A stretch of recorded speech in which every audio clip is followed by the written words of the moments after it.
Ada?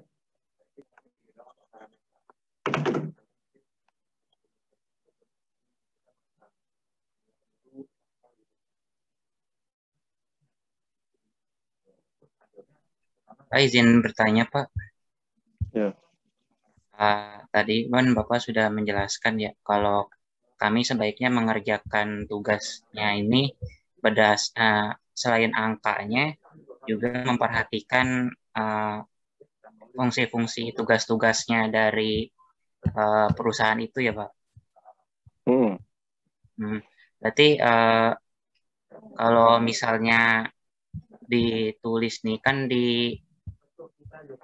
misalnya nih yang kas. Nah, kas ini kan soal diperintahkan tuh alasan bisnis yang logis. Alasan bisnis logis ini berarti terserah kitanya kan ya, Pak?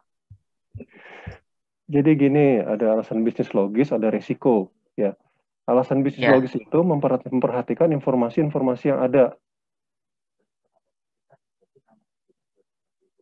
Jadi misalnya gini, uh, tadi kan dijelasin ya. Sebenarnya tadi udah pas itu yang per kelompok itu penjelasannya ya.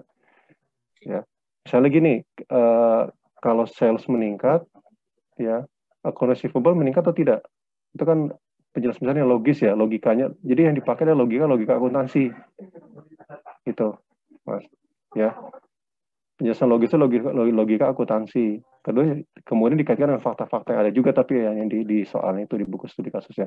Kedua, sebenarnya gini, kalau tadi tuh kan ada sebenarnya gini, dua kolom. Kalau saya sebenarnya dibikin kolom gitu ya.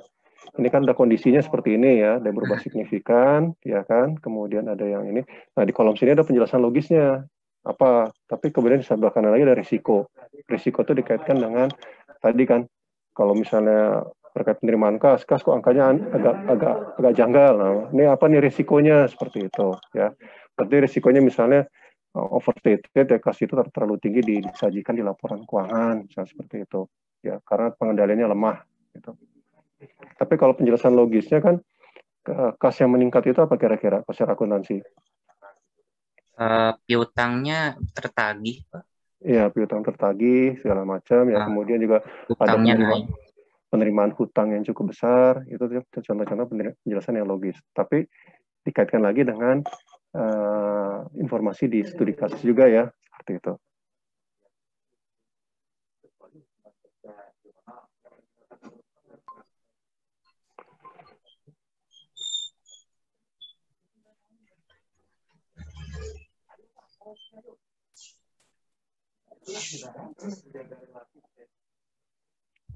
Ada lagi? Kalau nggak ada, kita lanjut ke ini tentang materialitas. Mungkin mudah nih materialitas ya. Tadi silakan kelompok 6 ya.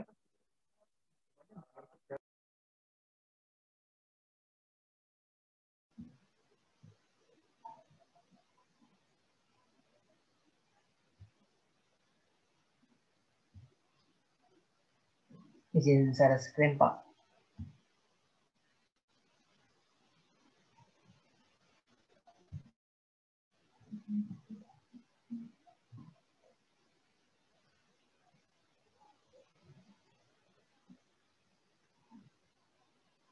Tunggu sebentar ya, teman-teman.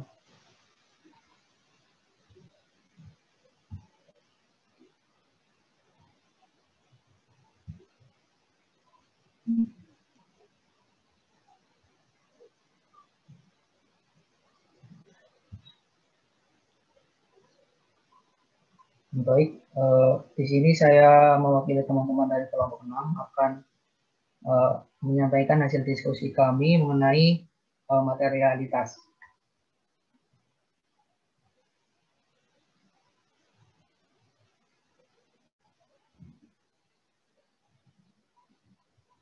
Yang pertama, saya akan paparkan dulu definisi dari materialitas itu sendiri. Jadi materialitas didefinisikan sebagai besaran salah saji yang jika digabungkan dengan salah saji yang lain dapat diharapkan secara masuk akal memengaruhi keputusan ekonomi dari pengguna laporan keuangan. Materialitas berperan dalam menentukan luas pengujian bukti audit. Selanjutnya, paparan saya akan dibagi menjadi dua, yaitu Dalam rangka perencanaan luas pengujian bukti audit, maka harus dibuat dua langkah. Yang pertama adalah membuat overall materiality, lalu yang kedua adalah dengan membuat materialitas kinerja. Baik, untuk langkah yang pertama adalah overall materiality. Standar auditing mengharuskan auditor untuk membuat preliminary judgment about materiality atau overall materiality dalam laporan keuangan yang dianggap material pada awal masa audit ketika sedang mengembangkan strategi audit secara keseluruhan. Preliminary judgment about materiality ini juga dapat didefinisikan sebagai jumlah maksimum yang membuat auditor yakin bahwa laporan keuangan akan salah saji, tetapi tidak sampai memengaruhi keputusan pemakai laporan keuangan. Preliminary judgment about materiality ini bermanfaat dalam membangun dan merencanakan pengumpulan bukti yang tepat. Semakin rendah nilai preliminary judgment about materiality, maka semakin banyak bukti yang dibutuhkan. Dari soal apel blossom pada halaman 40 tentang materiality, didapat fakta bahwa perusahaan apel blossom ini menentukan materialitasnya sebesar 5% dari pre-tax income atau penghasilan sebelum pajak. Karena diketahui jika nilai pre-tax income dari catatan perusahaan 31 Desember 2003 adalah 408.585, oleh karena itu dapatlah ditentukan materialitas perusahaan atau overall materiality adalah sebesar 5% kali pre-tax income tadi, yaitu 20.929. Kelompok kami tidak membulatkannya, jadi untuk overall materiality kami adalah sebesar 20.929. Lalu yang kedua adalah performance materiality. Setelah ditentukan overall materiality, auditor dengan professional judgment-nya menentukan performance materiality.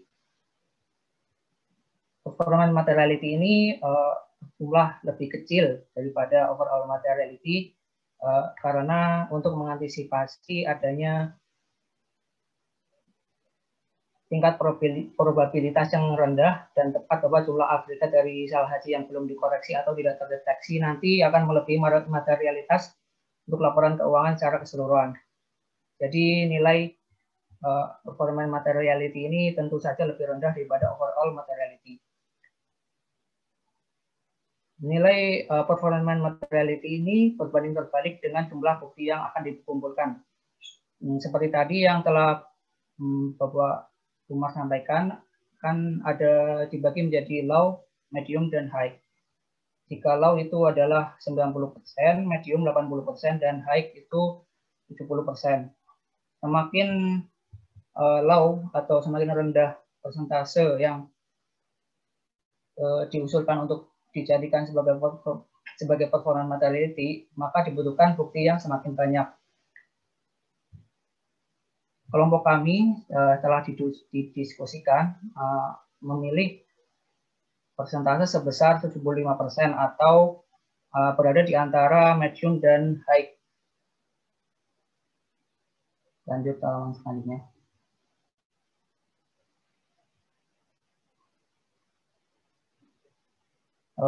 Angka 75% itu kami dapati dengan mempertimbangkan analytical procedure dan risk analysis yang telah kami lakukan sebelumnya.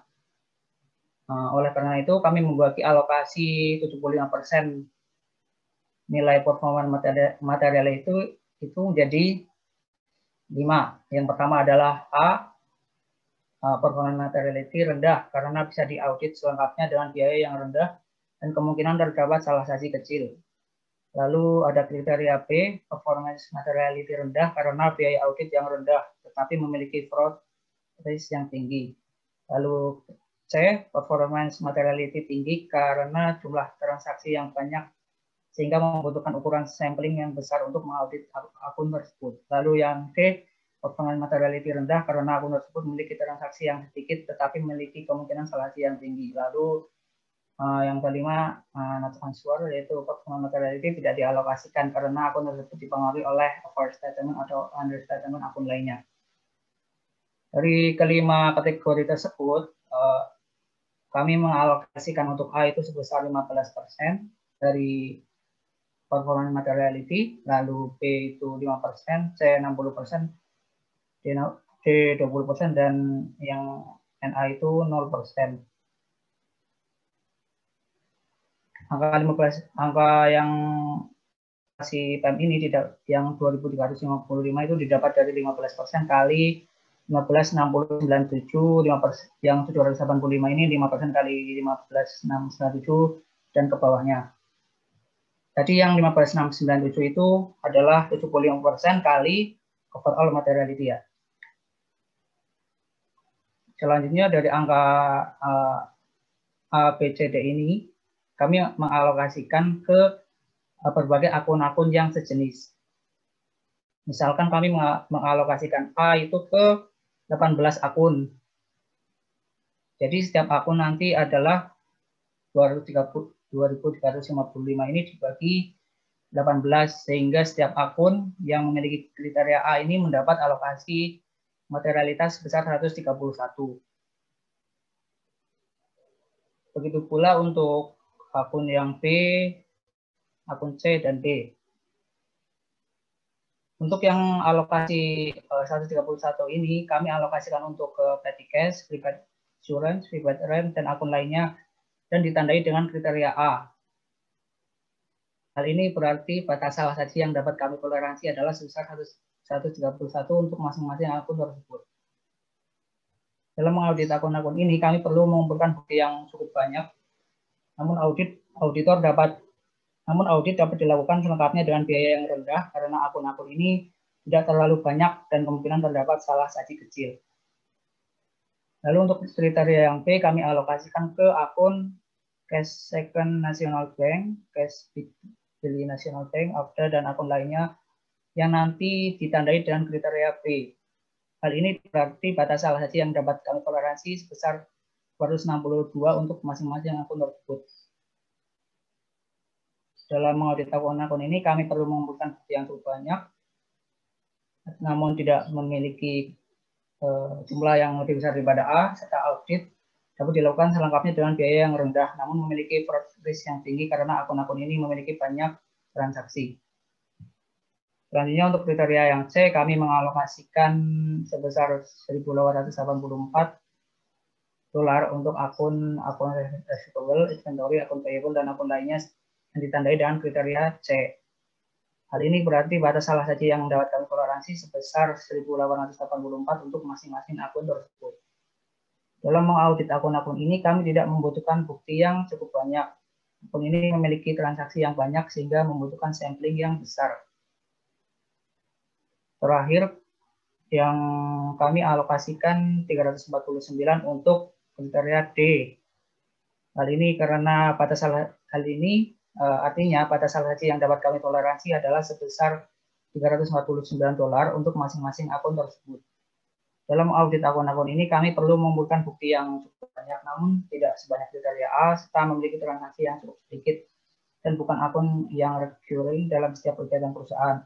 Akun-akun ini memiliki saldo yang besar sehingga kemungkinan salah saji cukup tinggi. Nah, ini adalah gambaran alokasi kriteria yang tadi yang telah saya sebutkan. Di kolom paling kanan adalah alokasi yang tadi sudah saya sebutkan. Misal A tadi 131, B 262, C 1884, dan D 349. Bawah tadi.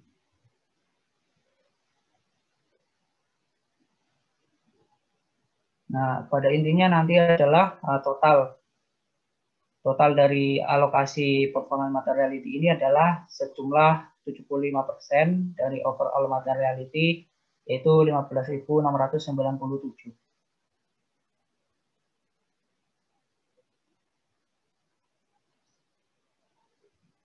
Demikian presentasi dari kelompok kami. Apakah ada tanggapan dari teman-teman?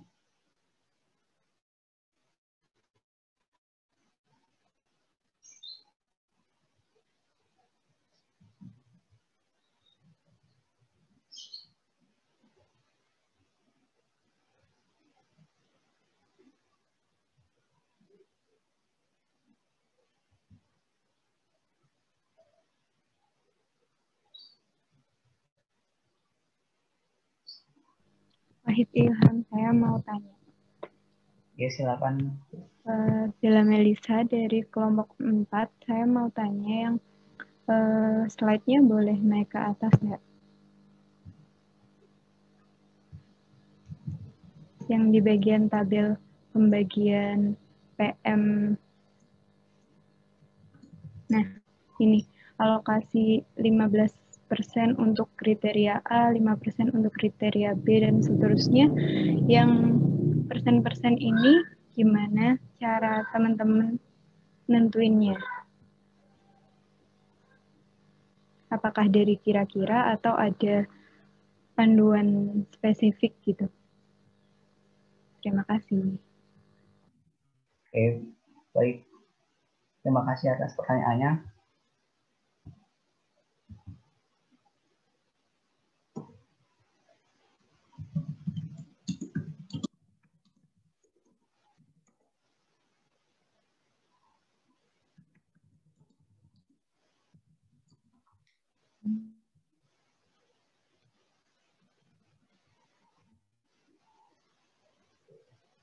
Untuk ini akan dijawab oleh Sherin ya.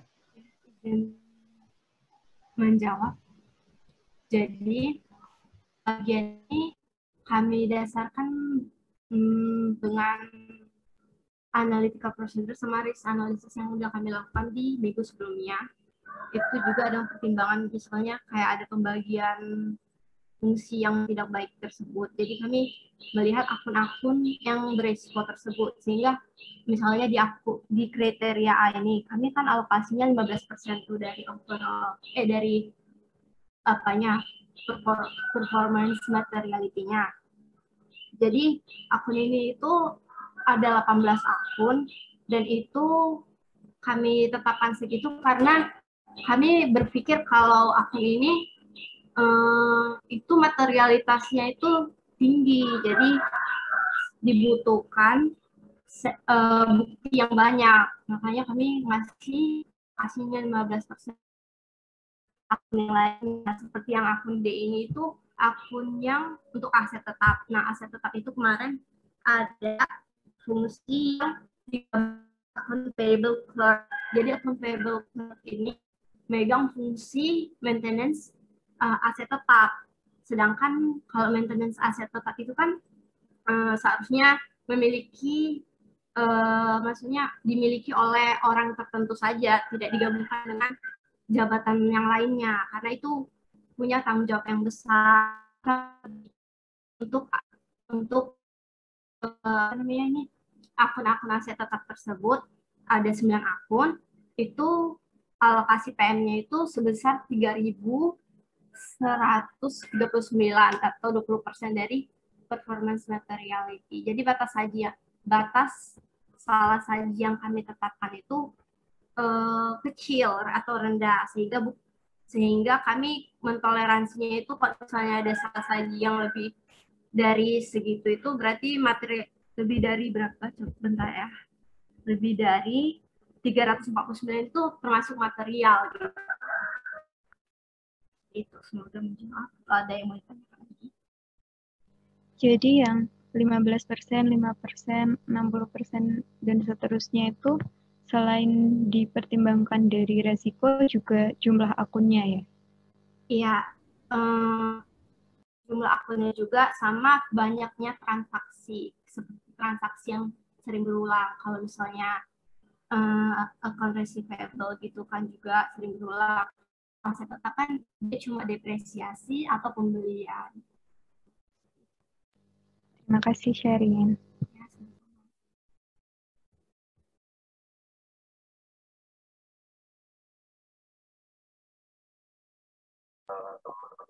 Silakan kelompok lain ada yang menanggapi.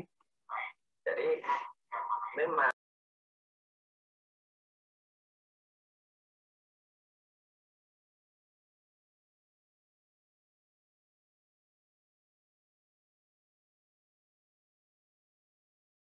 harus ada pembiayaan dan ST yang itu implikasinya ke dalam penilaian. Ada lagi? Ada? Antara lain tim sentral. Kelompok 6 sudah selesai presentasinya? Saya sharing aja ke teman-teman Bapak-Bapak. Kalau sekarang di Dari kelompok lain ada yang berbeda atau ini ingin menanggapi, menambahkan, silakan. Di dalam penilaian.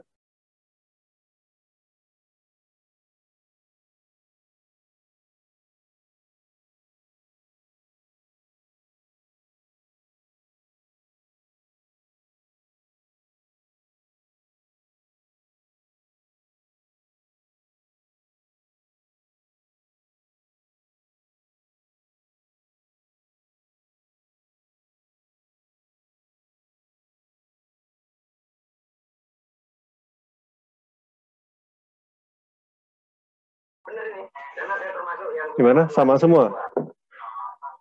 Halo, halo. Nah, ini juga kemarin Teman-teman semua sama semua? Kelompok kami beda, Pak, tapi lebih maksudnya beda asumsi mungkin. Kami pakai perubahan persen dari tahun 2002 ke 2003, terus baru dialokasiin. Oh, gitu. Ya, baru high moderate low-nya baru dialokasiin. Kami mengajukan SD MMM impor. Kalau bagi saya nggak masalah sih perbedaan metode untuk ini, tapi overall penyajiannya sama ya? Kalau kita cemplungin Sama, Pak. Oke. Ada yang berbeda nggak? Bapak Belur nanti kita Karena kan kita banyak pakai asumsi nanti nih kalau kayak gini-gini nih. karena dari Ya. segala macam untuk padi harus butuh perancangan yang nah itu konteksnya Tunggu, ada yang berbeda? anggaran seperti itu Pak ya. Nah kalau pengangkatan anggaran ini kita nggak bisa apa-apa karena memang ya mengalir aja. Dari dua sementara itu dulu. Terima kasih Pak Anto atas kita diskusi. Saya ini double tick on yang lain ya, sorry ya. Kedenger ya?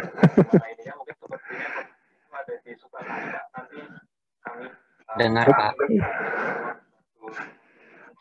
Ini aja.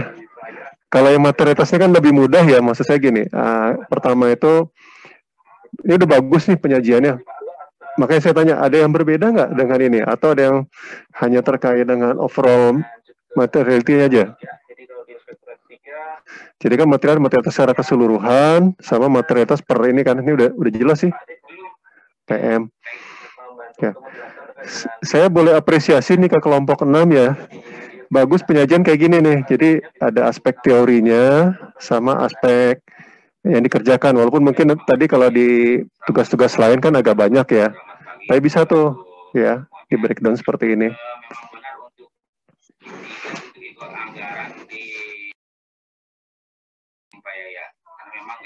Tapi ke depan mungkin akan lebih banyak kerjaan ini lebih ke nanti teknis ya, ke prosedur apa terkait dengan prosedur auditnya. Tapi apa nanti kalau bisa dijelasin sedikit ya, biar kita semua. Saya enak nih kalau kayak gini nih, nggak perlu ngejelasin lagi. Mas siapa tadi, Mas Wahid ya, sama Mbak Serina ya, kelompok 6 ya. Makasih nih Mas Wahid ini. Saya harap sih kayak gini nih. Jadi saya nggak perlu jelasin lagi dan ini clear banget ya, jelas banget. Tapi memang nanti kalau udah pakai ini asumsi segala macam ya udah silakan itu. Itu lebih banyak nanti kan waktu belajar audit ada nama judgment auditor kan ya. Pernah dengar kan? Halo.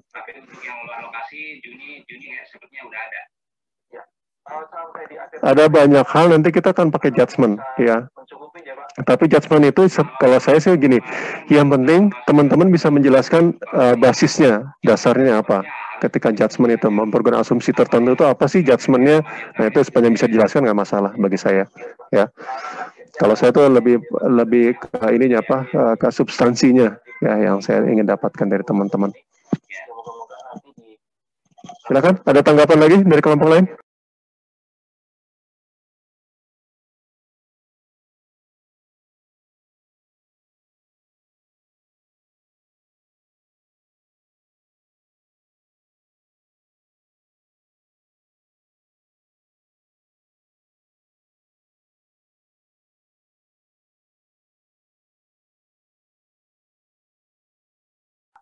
Terkait tugas individu, ada yang ditanyakan? Nanti saya akan upload lagi di LMS ya, terkait tugas individu, basisnya dari laporan keuangan yang sudah teman-teman download ya. Nanti tugas berikutnya, ya tolong nanti dikerjakan lagi. Hampir sama dengan buku ini sebenarnya sih, ya, seperti itu. LKPP. Tapi sebenarnya triwulan pertama ini saya sudah resensi udah ya. Apa ya ke teman-teman di. Terus dari pertanyaan ditanyakan, silakan.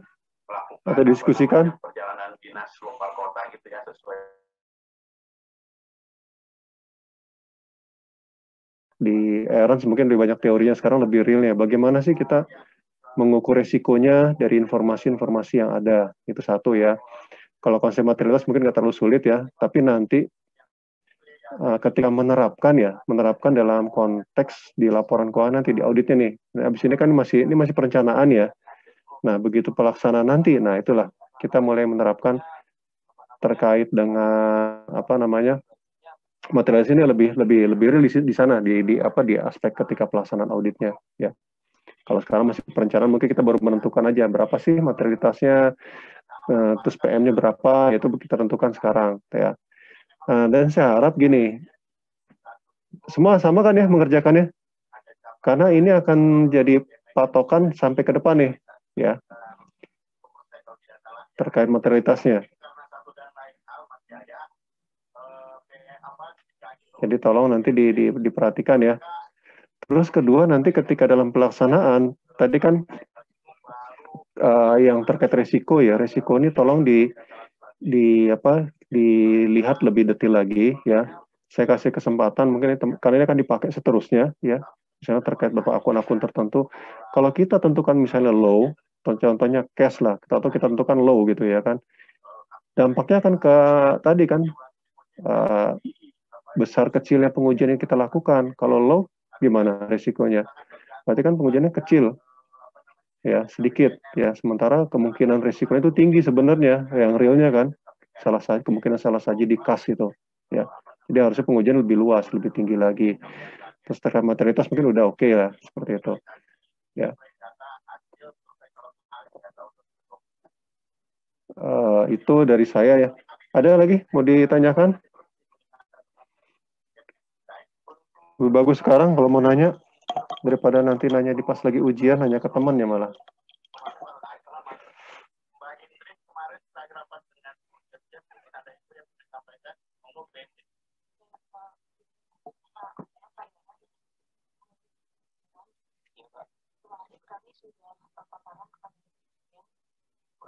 Terkait tugas individu ya. Di tugas individu kan teman-teman udah baca opini semua ya.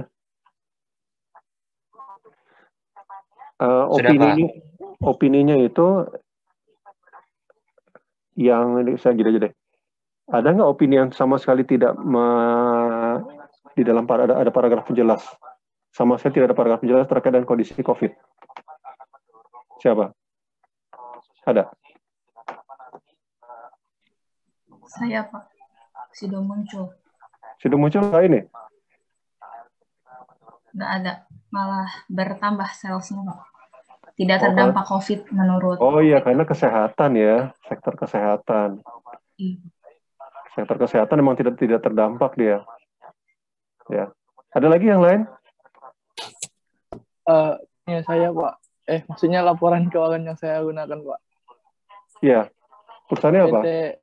PT Excel Axiata, Pak. Oh ya, handphone. Iya. Karena penggunaan internet makin meningkat ya, karena work from home. Ada lagi? Nah, itu bisa dijelasin ya, Mbak Indah. Ya kan, saya kan tanya ada paragraf penjelas. Tidak ada paragraf penjelas karena apa? Misalnya sudah muncul itu karena bergerak di bidang kesehatan. Ya, pada kondisi pandemi kayak gini, sektor kesehatan itu malah meningkat kan, vitamin. Bayangin saya biasa beli vitamin yang harganya cuma 30.000 gitu, kemarin jadi 90.000, 3 kali lipat harganya.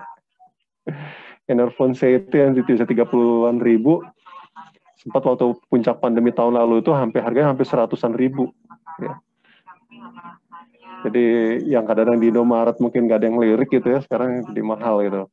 Jadi mereka menikmati. Kedua, sektor telekomunikasi ya kan, karena orang akhirnya sekarang pakai internetnya, teman-teman kan semua kan harus beli kuota kan, yang cukup lumayan nih. Kalau di kampus mungkin nggak sebanyak ini kan beli kuotanya kan. Sebulan rata-rata berapa ngabisin kuota selama kuliah ini? Saya 120. Puluhan giga, Pak. Berapa? 2 giga. 2 giga cukup. Puluhan, Pak. Puluhan kan? Ini sekali gini aja berapa nih? Iya, puluh. Sekali meeting gini. Udah 1 giga lebih, Pak. Iya, 1 giga. Belum lagi kalau download rekamannya nanti nih. Ya. Lebih ini lagi. Oke. Ada lagi yang lain?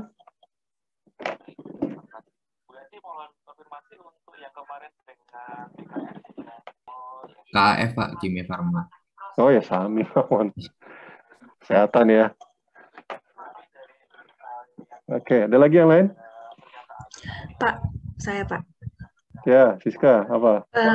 Saya kan Pak, perusahaannya itu perusahaan namanya PT PP Persero Tbk dan entitas anak Pak. Nah ini perusahaannya bergerak di bidang industri konstruksi engineering. PT apa? Apa Pak? PT PP Pak namanya. Oh PP, pembangunan perumahan Mbak, bilang gitu ya. Oh iya Pak, maaf Pak. Terus Pak, terkait konstruksi gitu kan Pak. Nah terus opini laporan keuangannya itu apa? WTP dengan paragraf penjelas Pak. Yeah. Tapi paragraf penjelasnya itu nggak terkait COVID Pak, tapi melainkan mengenai pendapatan dari kontrak sewa Pak, yang PSAK 73. Nah, terkait sama COVID-nya itu Pak, dia ada di penjelasan bagian hal-hal yang perlu jadi perhatian auditor Pak, terkait kondisi ekonomi perusahaan. Itu ada di CALK-nya Pak. Iya Pak. Tentang dia jelaskan kalau karena perekonomian Indonesia sedang nggak stabil, jadi berdampak ke perusahaannya. Jadi perusahaan itu perlu ini Pak, perlu dapat perhatian khusus dari auditornya gitu Pak. Tapi di paragraf penjelasnya itu bukan terkait COVID Pak.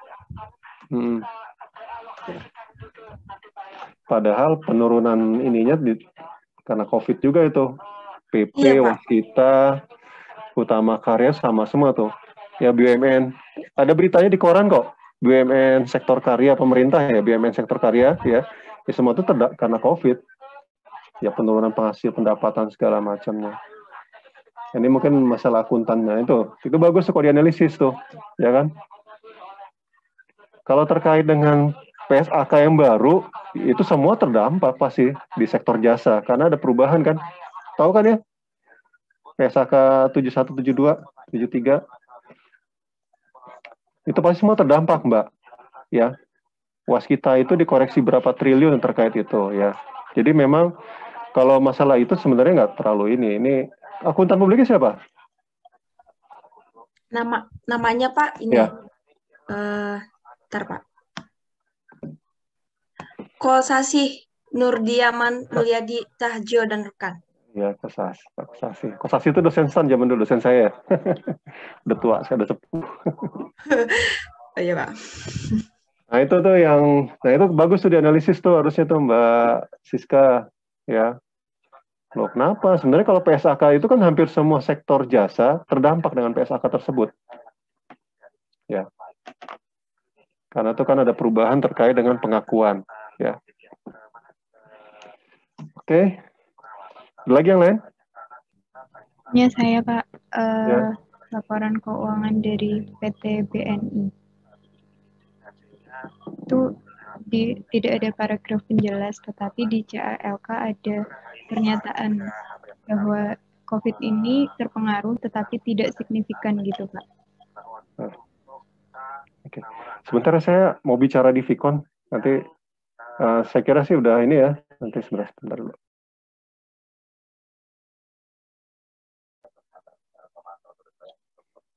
Tadi laporan keuangan siapa lagi yang ini? Yang punya saya, Pak. Iya, tadi. Laporan keuangannya PT apa? Perusahaan mana? BNI. BNI Induk ya? Iya. Oke. Nggak ada sama sekali?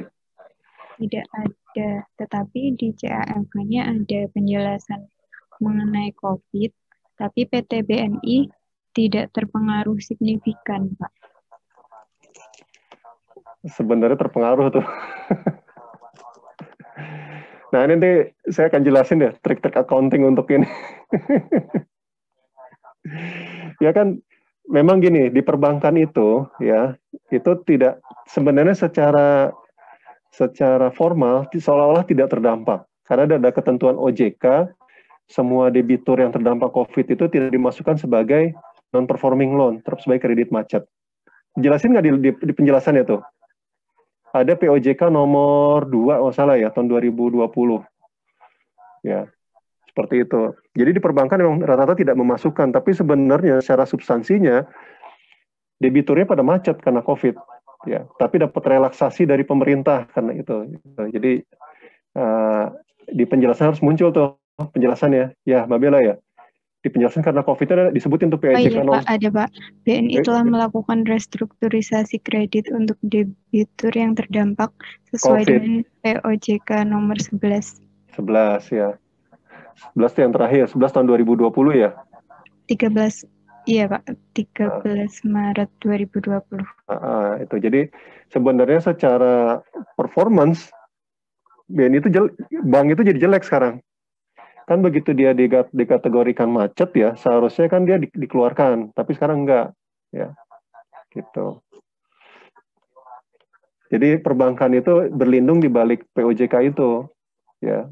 Tapi nah ini menarik nih kalau kita mau diskusi ya, accounting itu, saya udah sering ngomong ya, accounting itu kan substance of a form ya.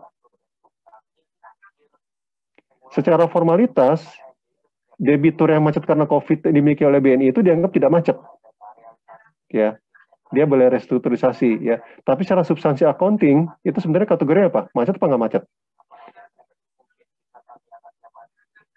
Harusnya tidak. Macet. Accounting itu bukan lihat formal ya, bukan lihat POJK-nya, tapi lihat dari substansinya. Substansinya emang orang nasabah itu nggak mampu bayar karena dia terdampak COVID. Ya kan, gitu. Nah ini menarik nih, ini accountingnya siapa? EY kalau nggak salah tuh, BNI itu. Gimana Pak? Akuntannya EY kan, BNI. Ernst & Young, EY. Ini juga sama kayak Bella Pak, Bank Mandiri. Bank Mandiri pakai EY juga kan? Nah, EY ya, juga Pak. Sama. Sama-sama nggak menjelaskan juga Pak tentang coronanya, tapi ya itu dia menjelaskan di penjelasannya ya itu POJK itu yang restrukturisasi loan-nya. Oke. Ini menarik ya. Saya kan komite audit juga kebetulan, jadi sering diskusi sama KAP-nya tadi. Banyak yang menarik sih memang. Di sisi lain KAP juga berpikir EY itu berpikir masalah substansi juga sebenarnya. Ya, mereka mengingatkan tentang biasanya nanti ada manajemen letter ke kliennya mengingatkan tuh kehati-hatian ya. Cuma tadi seharusnya sih memang kalau orang membaca laporan keuangan perbankan dia harus paham. Harus paham bahwa ketika membaca laporan keuangan perbankan itu bisa jadi ada faktor-faktor yang tidak tercover di laporan keuangan. Karena tadi ada POJK nomor berapa? 11 berapa tadi? 11 ya, tahun 2020. Ya, itu. Dan ini sebenarnya bahaya nih kalau orang nggak ngerti ada POJK itu, dia akan mengambil keputusan yang salah, keliru. Ya. Sambil contoh gini, misalnya POJK mendadak dicabut ya. Hari ini dicabut.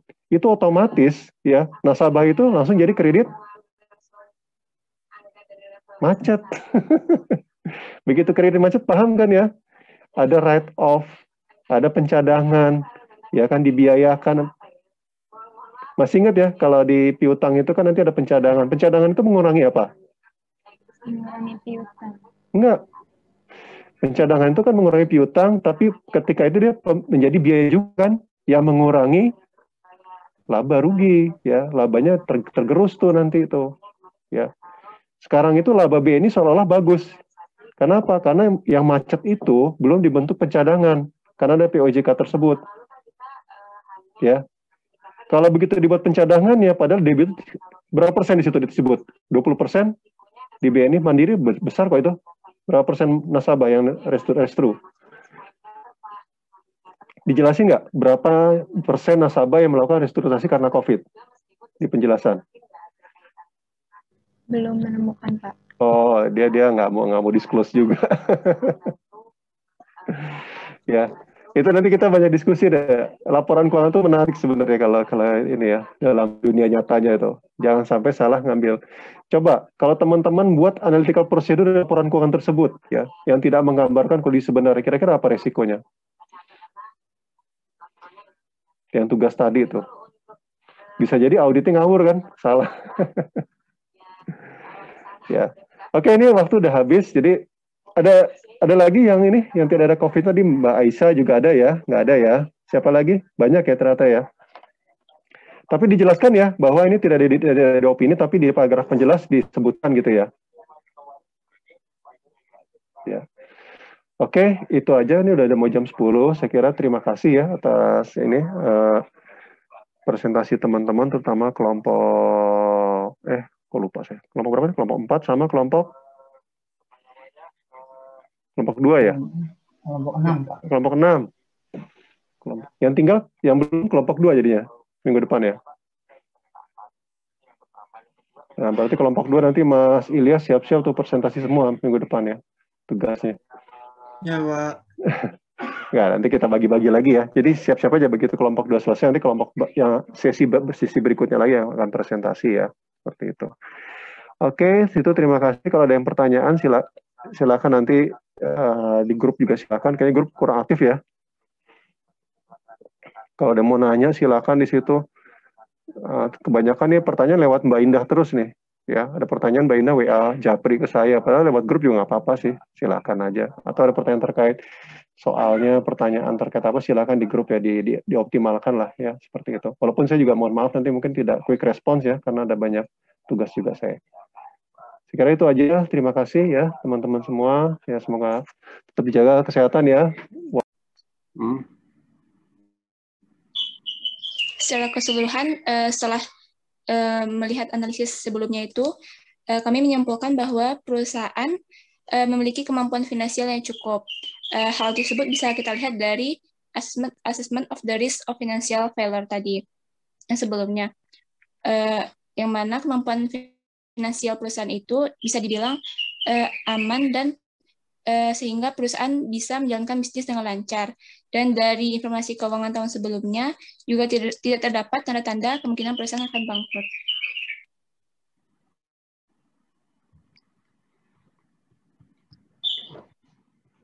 Oke.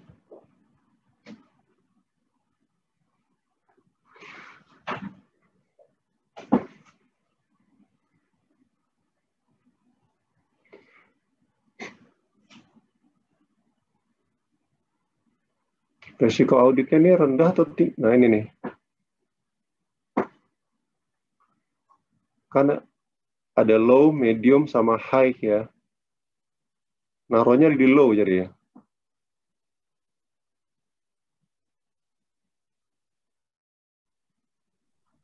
Iya, Pak.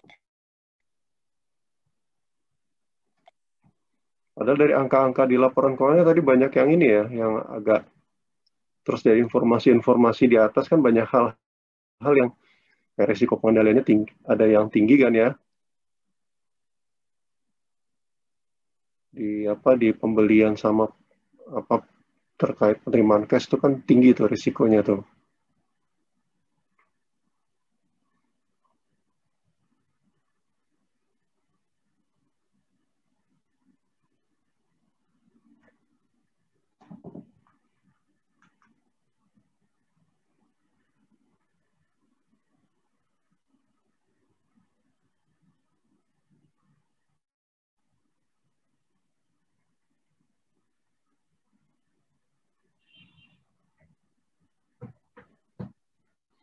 Jadi kan overall appraisal of audit risk ini kan memadukan antara tadi ya, terkait going concern-nya, karena kalau going concern itu kan nanti berpengaruh ke opini ya, minimal kalau opini nggak berubah juga dia akan harus ada paragraf penjelas ya.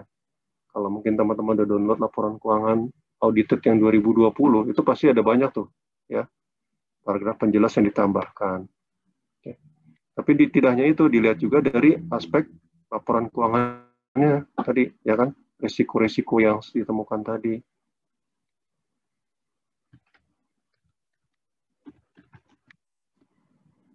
Jadi gimana? Ada lagi yang kalau di kelompok lain ada yang ini? Sama semua? Low? Kelompok 1 sedang, Pak. Alasannya apa? Karena yang tadi ada risiko pengendalian yang kurang. Oke. Sama Kelompok ada lain? akun yang Ya. janggal. Ada angka-angka yang janggal ya.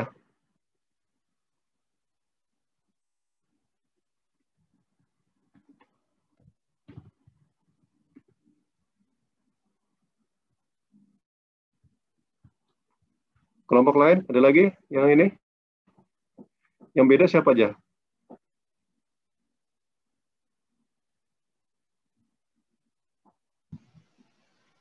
Kelompok 6 beda, Pak.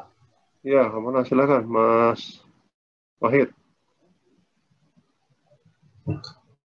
Yang persentasenya saja sih, Pak, yang beda itu kan ada low, medium, sama yang high kan, Pak.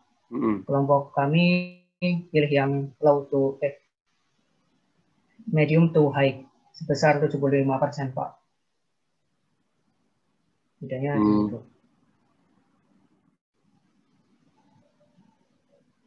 Alasannya karena terdapat banyak risiko yang cukup tinggi tadi seperti kesalahan pemisahan tugas, lalu kesalahan pada pembelian dan penerimaan kas, sehingga kami menyimpulkan bahwa performa material kami adalah 75% dari overall materiality, Pak. Jadi medium atau moderate itu high ya gitu ya? Ya betul, Pak. Oke. Penjelasannya itu. Ada lagi yang lain?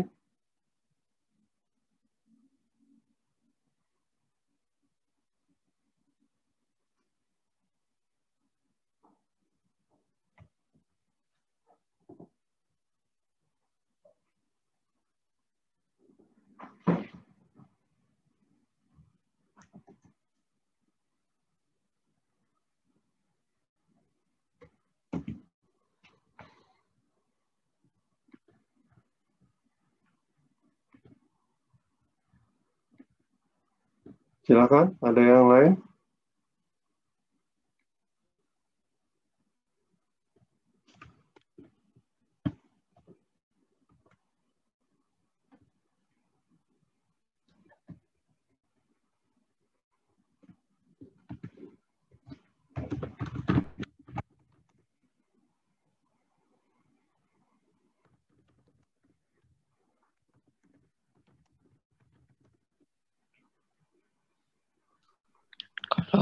Kalau dari kelompok 5, kami memilih low risk, Pak, atau risiko rendah.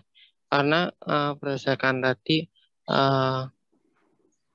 analisis rasionya, kami melihat bahwa ketika disandingkan dengan median industri, perusahaan masih bisa going concern, Pak, walaupun memang ada beberapa yang perlu ditingkatkan. Contohnya yang tadi misalkan pengendaliannya, Pak. Mungkin karena ini tahun pertama di audit, mungkin kedepannya pasti lebih baik lagi, Pak, karena walaupun pengendalian masih kurang, tapi dengan rasio tadi perusahaan masih bisa going concern ke depannya, Pak. Oke, jadi sama ya dengan kelompok sebelumnya ya, dengan kelompok 4. Iya, Pak.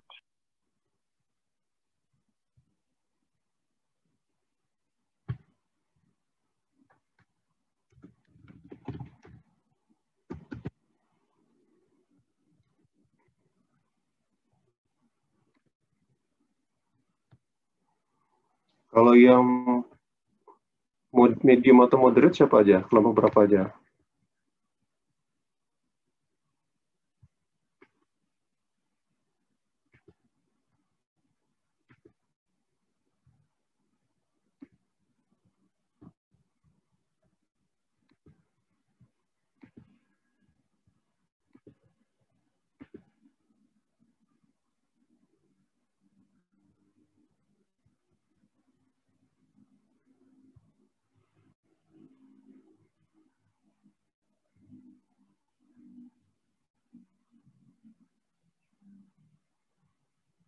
Tadi yang medium atau moderate siapa aja? Kelompok tadi kelompok berapa? Kelompok 1, Pak. 1, terus siapa lagi? Kalau yang low kan kelompok 4, kelompok 6 ya? 5, Pak. Kelompok 5. Yang moderate to high, kelompok berapa tadi? Kelompok 6, Pak. 6. Yang lainnya, kelompok 1, 2?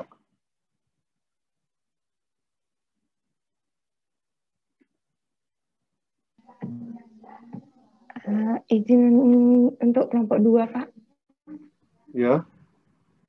Untuk kelompok 2 kami memilih low risk atau risikonya tuh kecil atau rendah karena secara keseluruhan kami beranggapan bahwa EPECO ini meskipun masih ada beberapa yang perlu diperhatikan, namun EPECO ini masih bisa melakukan operasionalnya atau masih bisa kayak going concern gitu. Hal ini juga didukung dengan likuiditas dan probabilitas yang meningkat bahkan melebihi rata-rata dari tahun sebelumnya.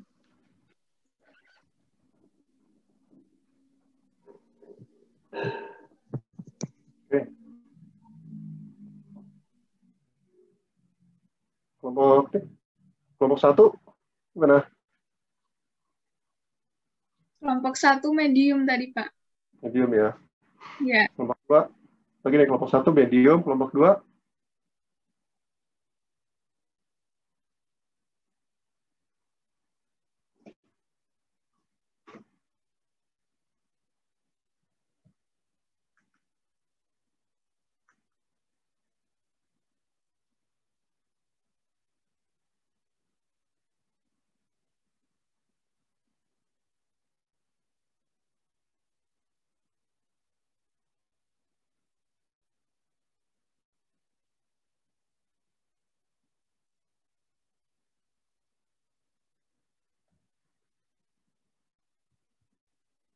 Kelompok 2 tadi apa? Medium, low? Low, Pak. Low ya. Kelompok 3? Kelompok 3 low, Pak. Low. Ini kan low ya. Oke, sekarang kita bahas nih ya.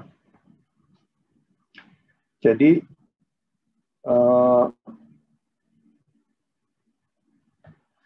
di sini kan yang kita lihat tidak hanya ini ya, apa namanya, konsep going concern-nya aja, tapi semua kita lihat ya di sini. Tidak hanya terkait dengan going concern atau financial failure, tapi juga bagaimana terkait risiko-risiko. Ini kan overall risk ya, kalau yang poin 4 ini ya. Overall risk itu yang kita lihat ada risiko pengendaliannya, ya. Kemudian ada inherent risk-nya, kemudian juga baru kita nanti tentukan audit risk-nya ya. September audit risk-nya. Jadi dilihat tidak hanya risiko dari engagement risk-nya aja, semuanya kita lihat gitu ya. Kalau dari faktor apa risiko financial failure atau going concern mungkin iya ya low. Tapi kalau yang lainnya kita lihat tuh misalnya dari control risk kan risikonya apa? Ada yang mau ini nggak? Low, moderate, high? Kalau control risk-nya? Hai, Pak, menurut saya. Iya, kalau yang jelas di control activity-nya begitu ada pemisahan fungsi aja udah nggak ada, ya itu langsung jadi langsung tinggi, ya seperti itu. Apalagi di lingkungan pengendalian, di struktur organisasi segala macam kan tidak ada internal audit, ya kan? Masih ingat kemarin pekan lalu tidak ada komite audit, sedangkan di perusahaan yang go public ya terbuka, ya artinya apa? Kelengkapan pengendalian aja nggak ada, gitu. Jadinya resikonya jadi tinggi di situ. Ya. Kemudian resiko dari angka-angka itu ya, dari akun-akunnya sendiri ya. Sebenarnya kemarin minggu lalu saya sudah kasih contoh tuh ya, peningkatan kas yang signifikan. Masih ingat nggak? Ya kan? Ada yang janggal nggak di situ? Sangat janggal, Pak. Ya, peningkatan kas itu kan ada sumbernya kan? Sumbernya apa? Misalnya kenaikan penjualan, ada penerimaan hutang, ya kan gitu. Penerimaan hutang, terus ada penerimaan hutang, ya kan. Jadi kalau teman-teman buat analisis itu pasti kelihatan tuh, ada yang aneh di situ kan, kasnya nggak wajar, ya. Apalagi dibanding rata-rata industri juga jauh banget itu kan, tinggi sekali gitu kan. Nah itu juga jadi penanda di per akunnya sendiri ya, di per item di laporan keuangan itu ada yang aneh gitu, ada hal yang banyak janggal, ya. Nah, sebenarnya dianalisis di poin pertama itu kan, janggal mana aja yang perubahan signifikannya kelihatan besar, material, ya kan. Kemudian kenapa nih, ya kan? Nah, teman-teman jelasin tuh, misalnya gini terkait kas, ini kayaknya nggak mungkin deh punya kas besar seperti ini, sumbernya dari mana? Kalau dibilang ada notes payable yang diterima, ya kan? Di sisi lain juga ada penggunaan kas yang besar untuk pembelian aset. Di fixed asset kan nambah besar tuh. Coba dilihat di laporan keuangannya. Ya kan? Uang masuk, oh kan terima utang besar Pak, 475.000, ya kan? Tapi di sisi lain ada penambahan fixed asset yang cukup besar. Berapa tuh penambahnya tuh?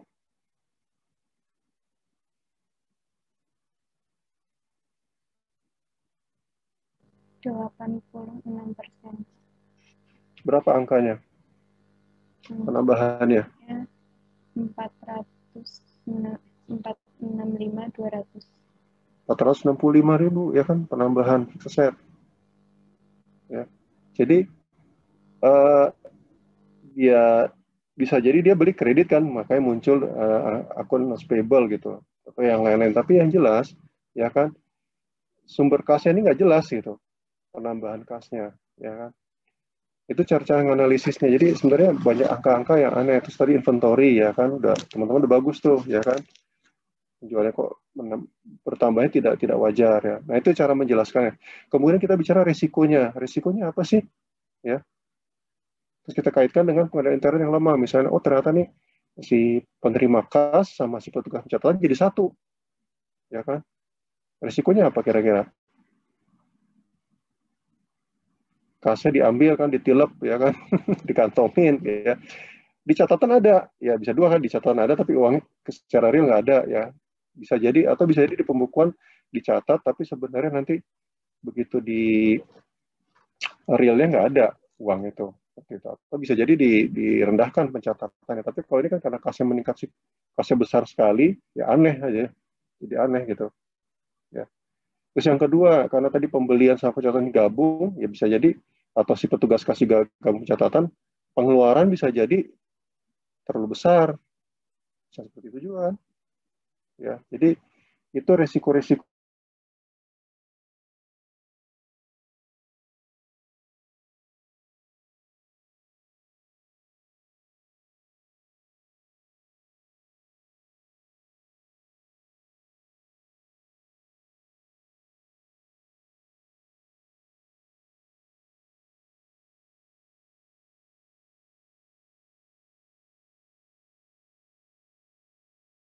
Sesuai dengan standar. Tidak sesuai dengan standar. Sesuai dengan keadaan secara wajar. Wajar Pak, sesuai standar. Iya. Tidak terdapat salah saji yang material. Intinya kan itu kan. Ya. Jadi kalau sesuai standar bisa sesuai, tapi kadang-kadang bisa jadi salah saji terjadi gitu ya kan, angkanya jadi angka-angkanya seperti itu. Jadi itu dua hal ya, jadi yang harus dilihat, pertama standar sama salah sajinya tadi ya, salah saji secara material. Kalau nanti kita kerjakan yang belakangan ya, nanti ketemu tuh nanti. Kenapa sih angkanya aneh gitu? Udah baca belum bukunya? Kalau dibaca ke belakang langsung ketemu sih sebenarnya. Ya, oh kenapa nih angkanya aneh gitu ya kan? Kalau dibaca bukunya ke belakang itu kelihatan ketemu tuh angka-angka itu ya.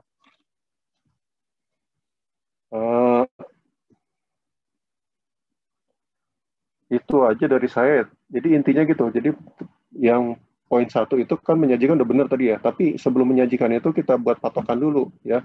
Kita hanya melihat yang persentase sekian, persentase perubahannya sekian, terus materialitas sekian. Ya. Kemudian yang poin kedua kan terkait tadi ya udah ada oke lah.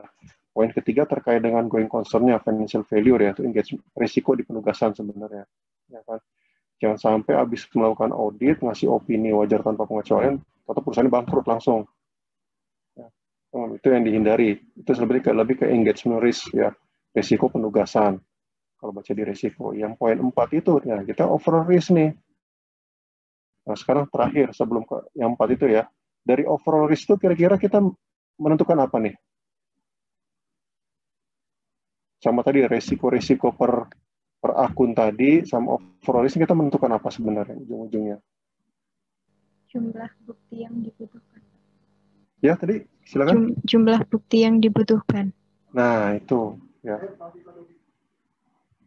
Jadi ini yang ini.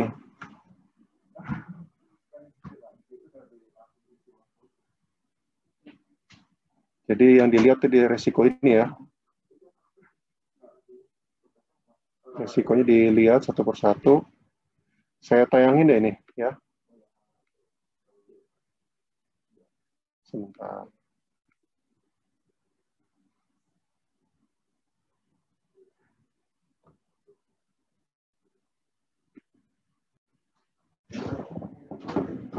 Udah tayang ya? Kelihatan ya?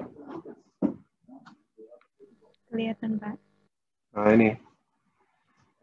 Ini tujuan akhirnya itu ya. Resikonya, teman-teman bisa buat kayak gini nih, ya kan? Acceptable auditors paham kan ya? Sejauh mana auditor dapat menerima resiko dari audit. Ya. Jadi kalau di sini lihat nih. PDR ini dari sini nih. Perkalian ini ada rumusnya ya.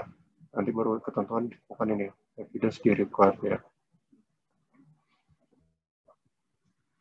Bagusnya dibuat seperti ini di poin 4-nya itu. Jadi kita bisa tahu tuh ya. Overall risk-nya seperti apa sih dan evidence-nya mau kayak gimana yang kita kumpulkan. Sebentar.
Oke, ada yang tanyakan terkait tugas ini? Yang risiko ini, ada pertanyaan nggak? Saya tuh yang penting gini, bukan masalah benar atau salah ya, yang penting bisa paham, pakai esensinya, apa kita buat risiko ini. Tujuan akhirnya apa? Menentukan besar kecilnya bukti. Ya, mungkin misalnya tadi kalau kas ya, atau kalau bahasa saya itu besar atau luasnya pengujian. Misalnya tadi terkait kas ya, kalau kas itu berarti kan kalau angkanya aneh kayak gitu berarti apa? Pengujiannya harus kecil, sedang, besar, atau rendah, sedang, tinggi. Tinggi kan ya? Itu inventory tadi Mbak ini ada ngasih tahu. Jadi kalau begitu ada yang ini langsung aja besar, rendah, sedang, tinggi gitu ya. Nah, itu yang perlu kita lihat ya. Jadi itu cara memandang. Nanti kalau mengerjakan teman-teman melakukan tugas audit seperti itu ya. Bentar ya. Untuk 5D1 akan dibawakan oleh teman saya Via. Assalamualaikum. Apakah suara saya terdengar? Ya, jelas. Sudah terdengar. Ya. Assalamualaikum warahmatullahi wabarakatuh. Nama saya Alifia Fauziah. Saya akan menjelaskan tentang analisis risiko audit. Pertama-tama, sebelum menganalisis risiko audit itu, kita harus memperhatikan akun-akun yang mengalami perubahan secara signifikan dari tahun 2002 ke 2003 dan menjelaskan kenapa ada perubahan pada akun tersebut. Lalu kita memberikan alasan yang logis terkait kemungkinan kesalahan yang memungkinkan pada akun tersebut. Yang pertama, di income statement-nya. Net income pada tahun 2003 itu naik cukup signifikan, yaitu sebesar 15,9%. Kemungkinan yang bisa terjadi karena kenaikan net income ini ada kelebihan dalam mencatat pendapatan atau kurang dalam mencatat beban-beban perusahaan. Yang kedua, sales. Pada tahun 2003, pendapatan penjualan naik sebesar 9,4%.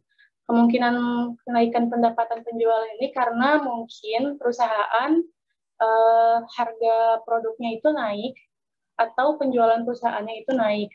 Dan error kemungkinan yang terjadi di pencatatan penjualan ini adalah adanya penjualan fiktif, yaitu pencatatan pendapatan penjualan padahal barangnya itu masih belum terjual. Lalu ada harga pokok penjualan. Karena salesnya naik, jadi kemungkinan harga pokok penjualannya juga naik. Kemungkinan errornya itu ada kesalahan dalam menentukan pokok penjualannya, jadi naik gitu. Lalu ini ada beban gaji. Beban gaji pada tahun 2003 ini naik sebesar 5,9%. Akun beban gaji naik ini kemungkinan karena adanya penambahan pegawai. Lalu errornya mungkin karena ada pegawai fiktif, karyawan fiktif. Jadi ada kelebihan pencatatan atau perusahaan memberikan gaji terlalu tinggi kepada karyawan perusahaan. Lalu advertising expense, beban iklan pada tahun 2003 ini mengalami kenaikan yang cukup signifikan, yaitu sebesar 253,4% atau 2,5 kurang lebih kali lipat dibandingkan dengan tahun 2002. Kenaikan ini bisa jadi disebabkan karena perusahaan sedang gencar-gencarnya mengiklankan produk yang dijual oleh perusahaan. Lalu kesalahan yang mungkin terjadi ketika mencatat beban iklan ini karena kesalahan pengklasifikasian pada akun yang menyebabkan kelebihan pencatatan yang berpengaruh pada net income. Yang keenam, professional fees. Professional fees naik sebesar 178,3% yang kebanyakan dipengaruhi oleh pihak eksternal. Contohnya ikatan perusahaan dengan organisasi atau badan hukum yang menyebabkan perusahaan harus meningkatkan pengeluaran biaya. Jasa-jasa yang digunakan itu seperti jasa pengacara, teknisi, atau IT. Kesalahan yang mungkin terjadi pada pencatatan akun adalah kesalahan klasifikasi yang menyebabkan kelebihan pencatatan yang berpengaruh juga pada net income. Lalu yang terakhir dari income statement ini ada gain atau loss pada aset tetap. Net income memperlihatkan bahwa pada tahun 2003 perusahaan mengalami kerugian atas aset tetap yang diakibatkan oleh penjualan aset sebesar minus 181,9%. Mungkin perusahaan itu melakukan kesalahan, salah perhitungan atas pelepasan aset melalui penjualan. Lalu ada statement of financial position. Ini ada yang pertama ada cash Big Lily National Bank. Terdapat kenaikan akun kas yang signifikan yaitu sebesar 64,8%. Itu naik mungkin karena perusahaan itu meminjam dana sehingga kasnya jadi naik. Lalu perusahaan juga mulai mendistribusikan uangnya ke Bank Second National. Lalu kemungkinan kesalahan yang terjadi adalah adanya transaksi fiktif atau kesalahan perhitungan yang menyebabkan akun kas overstate atau kelebihan pencatatan. Lalu yang kedua ada case Second National Bank. Kenaikan akun kas di Bank Second ini sebesar 524,7%. Itu juga terjadi karena perusahaan meminjam dana.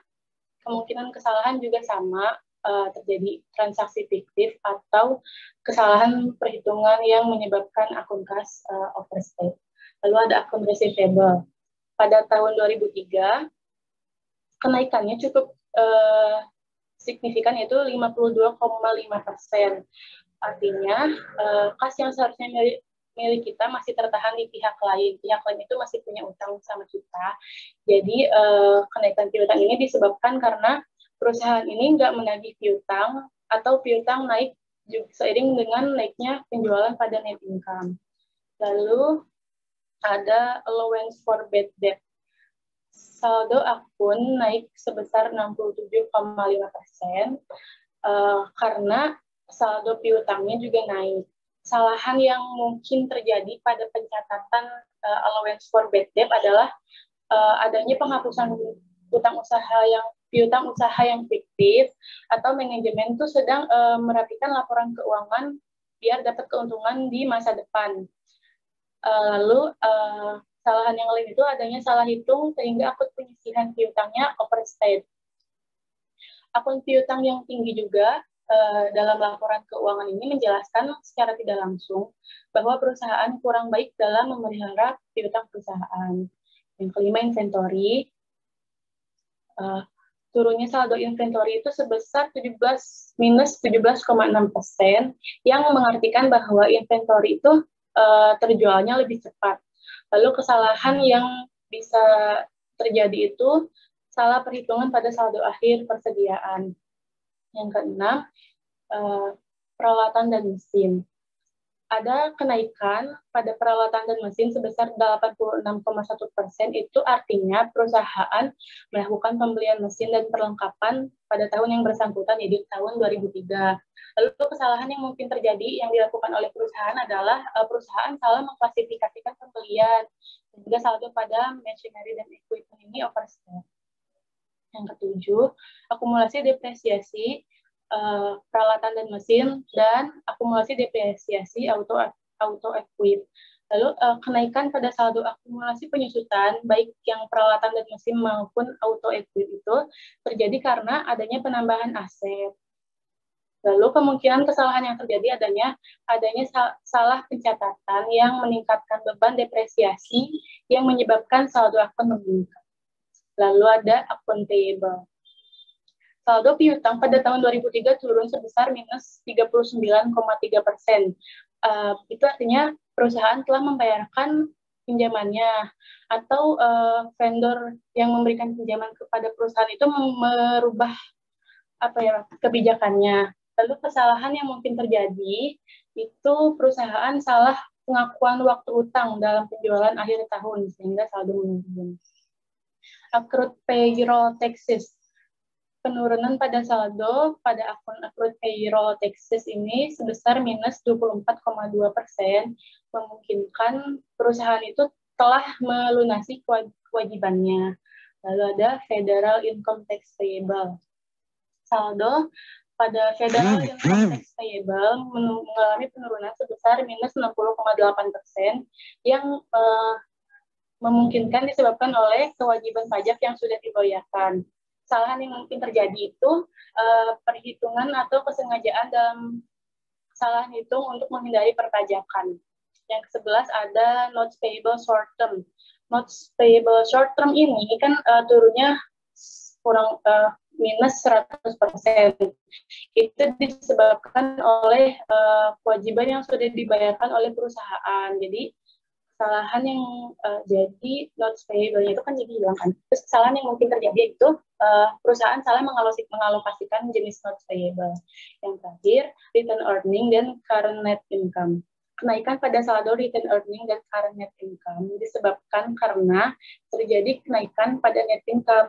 Kemungkinan terjadi kesalahan pada quantitative return adalah pendapatan yang overstate dan beban yang understate. Selanjutnya, analisis akun yang dipertanyakan yang akan dijelaskan oleh Puput. Dari analisis risiko audit tadi, kita bisa dapat analisis akun yang dipertanyakan. Jadi kayak yang apa sih, kenapa bisa kayak gitu hubungannya dengan yang lain, apa sebenarnya saya akan coba share Excel-nya juga.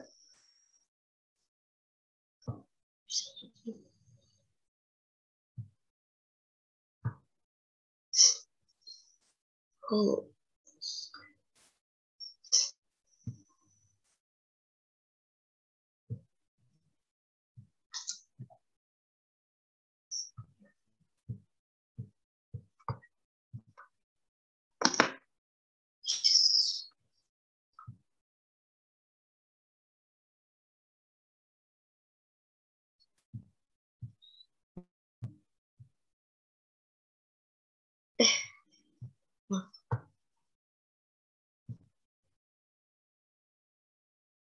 Sudah terlihat ya teman-teman? Belum. Oh, sudah. Oh, sebentar. Kok loading?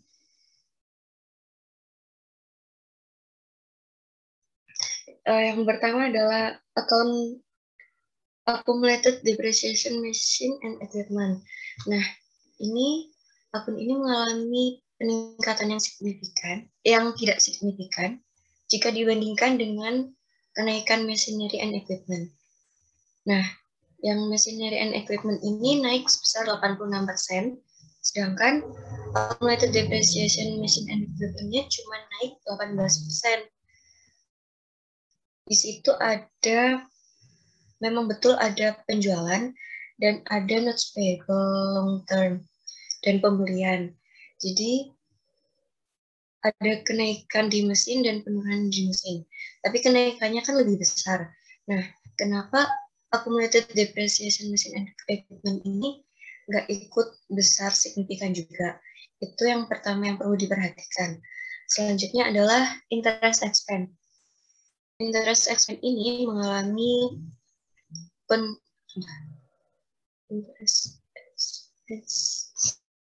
interest expense ini mengalami penurunan saldo. Dia mengalami penurunan sebesar minus 23,11%, sedangkan total liabilities yang kita punya itu naik. Nah, total liabilities yang kita punya dari 649 naik menjadi 782. Itu memang dari accounts payable dan lain-lain. Ini kan ada notes payable yang naik juga. Ini sangat tinggi. Kenapa interest expense-nya turun malahan? Ini kan tidak sebanding. Ini perlu diperhatikan juga. Selanjutnya adalah account receivable yang mengalami peningkatan sebesar 52%. Yang tidak sebanding dengan peningkatan sales yang cuma 9,4%. Hal ini juga diikuti dengan peningkatan penghapusan piutang, yaitu yang ada di provision for bad debt. Sehingga saldo akun receivable ini semakin dipertanyakan. Sales-nya naik, penghapusan piutangnya juga naik. Terus kenapa AR-nya tetap naiknya begitu signifikan? Ini yang perlu menjadi perhatian. Kami kira itu saja yang bisa dipresentasikan dari nomor 1. Silahkan jika ada yang perlu didiskusikan, teman-teman.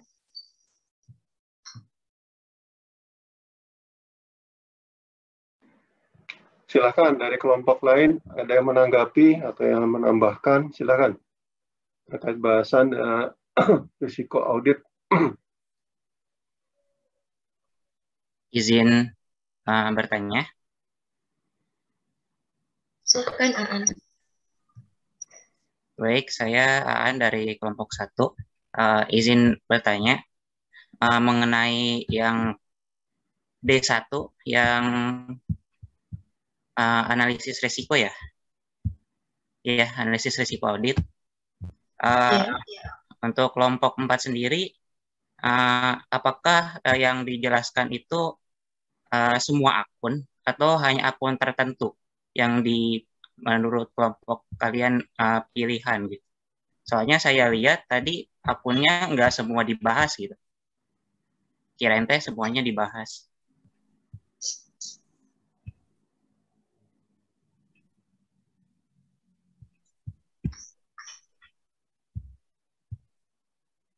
Udah. Ya. Untuk ini, untuk yang 5D1 ini, tidak semua kami bahas, karena kami cuma membahas yang perubahannya secara signifikan aja dan menjelaskan kenapa kemungkinan terjadinya.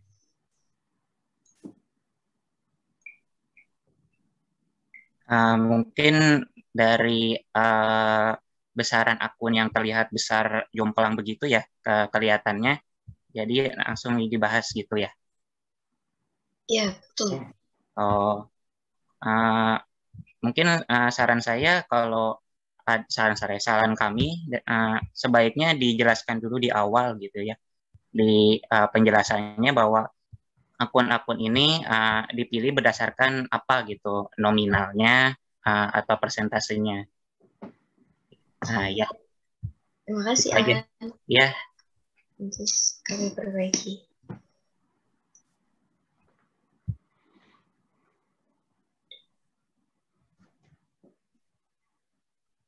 Silakan dari kelompok lain.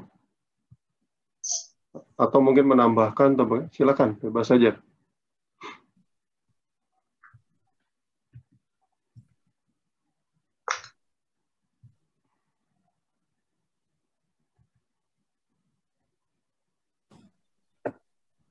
Saya ingin bertanya. Ya, Kevin, silakan. Sebenarnya pertanyaannya mirip juga sama yang disampaikan oleh Aan. Nah, tadi yang untuk yang 5D bagian 1 ya, kita kan diminta untuk menentukan akun-akun yang mana yang perlu diperhatikan gitu kan. Nah, teman-teman memilih beberapa akun tuh. Nah, dasar apa sih yang teman-teman buat supaya memilih akun-akun tersebut yang dijelaskan? Karena apabila kita melihat yang lebih signifikan, masih ada kenaikan yang lebih signifikan daripada yang dipaparkan oleh teman-teman tadi.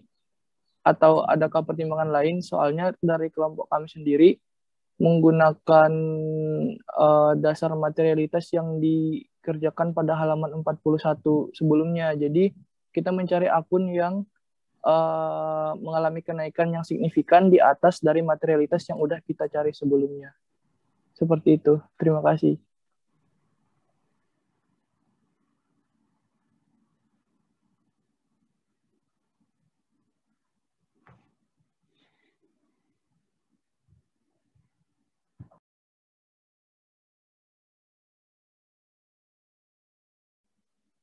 Ke siapa?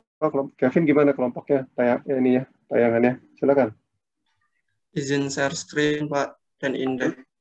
Silakan.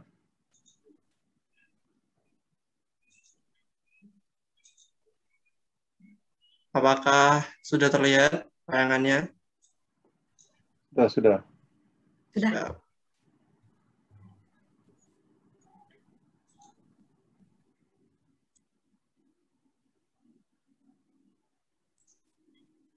Ya, jadi seperti ini hasil dari kelompok kami dari Analysis of Questionable Account, yaitu EBOCO melakukan pinjaman jangka panjang yaitu sebesar 475.000 di tahun 2003. Namun, interest expense mengalami penurunan dari tahun sebelumnya. Jika penurunan interest expense ini disebabkan pelunasan pinjaman jangka pendek yang seharusnya mengalami penurunan, tapi ini malah mengalami kenaikan. Selanjutnya ada akumulasi depresiasi expense, yaitu mengalami peningkatan 16.037. Namun perubahan ini tidak sama dengan perubahan akumulasi depresiasi, yaitu sebesar 68.579. Nah, jika diasumsikan terdapat penjualan aset tetap, seharusnya akun aset tetap di neraca mengalami penurunan. Nah, namun akun aset tetap di neraca mengalami kenaikan. Oke, sebelumnya kita ke materialitas terlebih dahulu. Maaf ya teman-teman. Nah, silakan Kevin.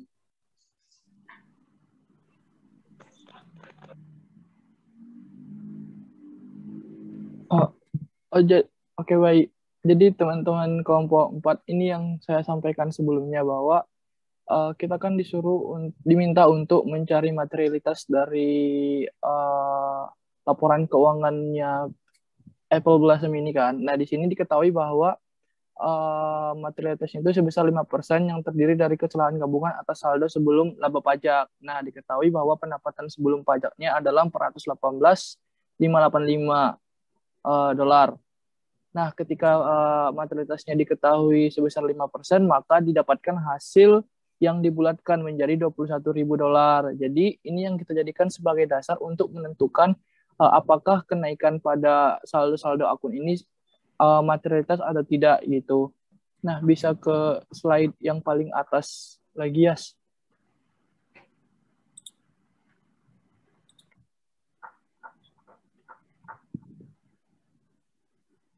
Next ke ininya.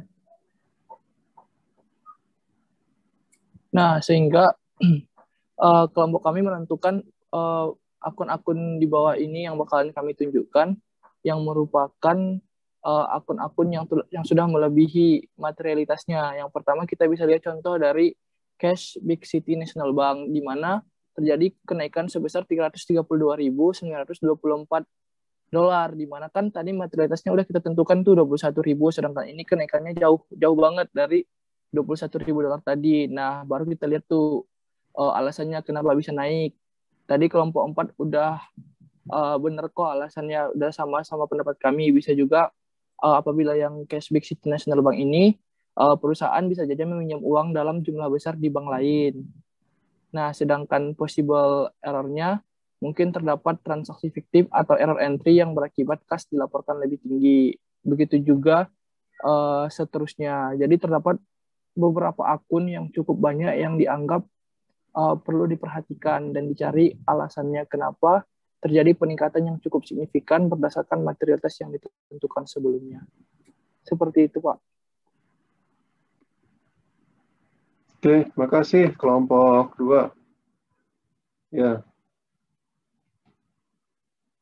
Silakan dari kelompok lain, ada lagi? Kelompok 1 udah, 2 udah. Kelompok 3, kelompok 5, kelompok 6.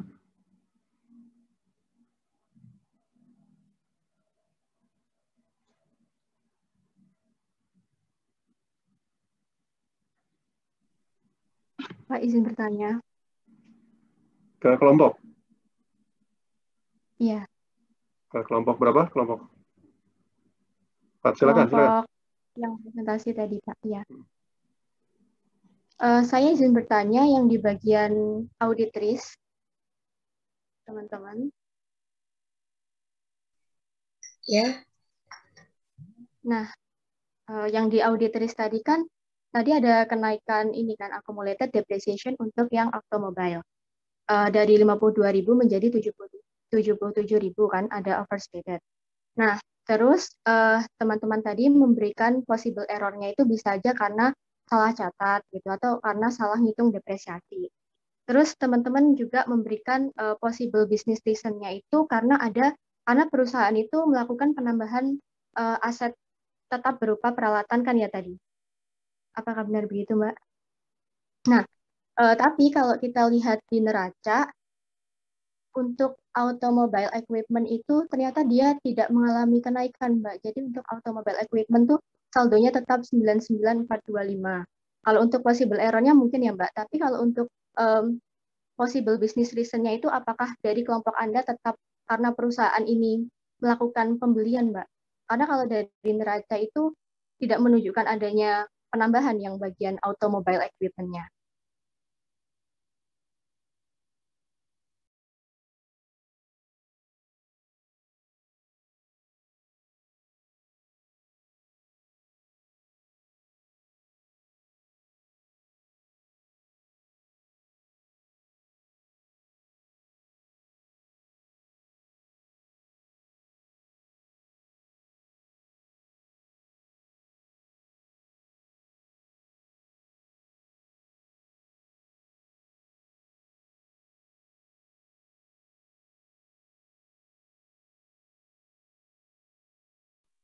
Halo,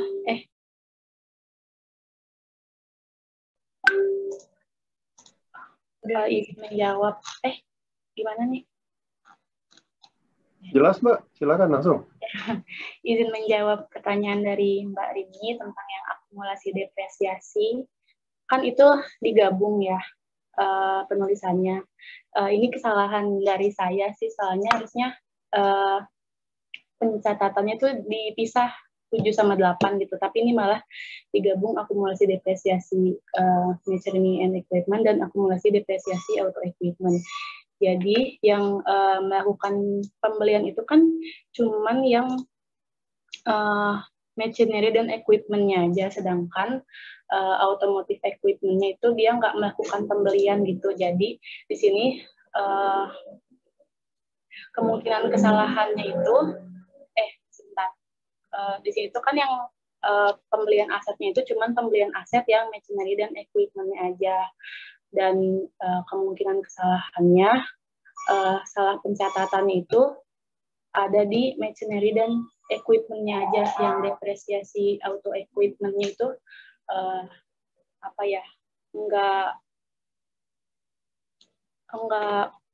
nggak kemasuk gitu Mbak. Aduh gimana ya? Ya, intinya akumulasi depresiasi machinery equipment sama yang auto equipment itu sebenarnya kepisah, yang melakukan pembelian itu cuman yang machinery equipment aja. So, izin bertanya lagi, Mbak. Tadi kan kalau kata Mas Kevin, kan materialitasnya tadi kan 21.000. Nah, untuk accumulated depreciation yang automobile, itu kan perubahannya itu tuh 24.000, berarti kan di atas. Berarti ini dianggap penting untuk diketahui penyebab kenapa dia itu berbeda. Nah, kalau seandainya dia berbedanya itu sebesar ini, sebesar 47%-an ini, maka possible business reason-nya, alasan bisnisnya yang mungkin bisa membenarkan peningkatan akumulasi depresiasi automobile itu apa ya, Mbak? Kalau errornya kan mungkin emang salah catat, salah hitung depresiasi gitu. Tapi kalau alasan dari Apple Blossom sendiri yang mungkin bisa membenarkan kenapa sih kok akumulasi depresiasi automobilnya itu naik, padahal saldo automobile equipment-nya itu nggak ada kenaikan sama sekali.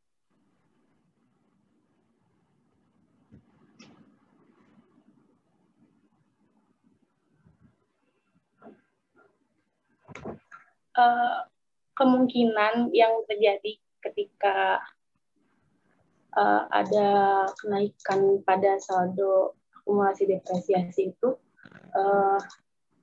mungkin ada kemungkinan penghapusan aset.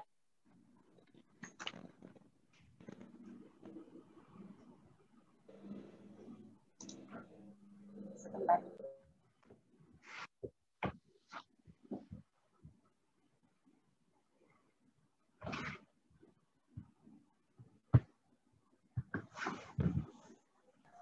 Atau juga Mbak, ada kemungkinan ada perubahan dalam perkiraan tahun masa manfaatnya, jadi siapa tahu jadi bisa berubah gitu Mbak.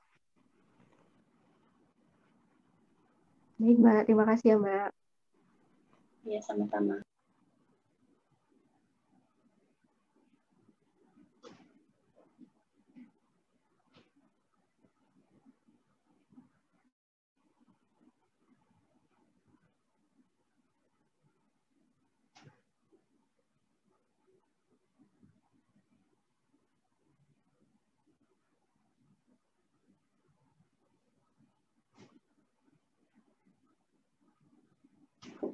Ada lagi yang lain? Silakan.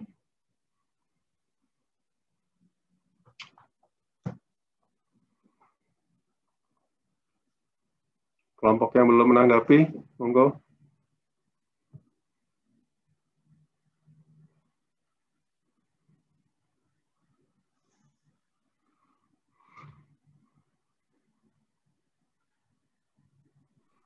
Ya, Pak. Kami dari kelompok 5, Pak. Silakan. Sama dengan sama dengan kelompoknya Kevin tadi Pak, menentukan materialitasnya dulu Pak. Baru kami lihat ketika melebihi dari materialitas maka kami tuangkan Pak. Seperti itu Pak, sama dengan kelompok Kevin. Oke, makasih Mas Andri ya. Iya Pak. Berarti udah semua kelompok nanggepin ya? 1 udah, 2 udah. Dari kelompok 3 belum Pak? 3 belum, ayo monggo Mbak. Dari kelompok Mbak Siti, Siti Maisaro. Panggilannya apa? Saro Pak. Saro, ya silahkan. Jadi kelompok 3 sama seperti kelompok Kevin Pak. Jadi menentukan materialitas dulu itu sebesar 5% dari pre-tax income. Kemudian menanggapi pertanyaan dari Rini tadi Pak, kenapa yang akumulasi depresiasinya otomotif itu naik? Kemungkinan itu perusahaan ingin mempercantik laporan arus kas dengan memperbesar nilai depresiasinya Pak. Mungkin menambahkan dari jawaban kelompok iya tadi. Ya, makasih. Udah semua ya? Ini memang sebenarnya harusnya materialitas dulu dibahas ya. Tapi nggak apa-apa lah, karena saya ikut RPS aja. Ikut RPS-nya kan risiko dulu yang dibahas ya. Jadi, saya ini ke teman-teman nih, jadi benar nih kalau baca, tolong saya selalu bilang baca ya, baca semuanya, mulai dari atas, permanen, terus juga semua dibaca, internal control, kuesioner dibaca, plus soalnya dibaca pelan-pelan ya. Jadi di sini kan yang poin D itu tugasnya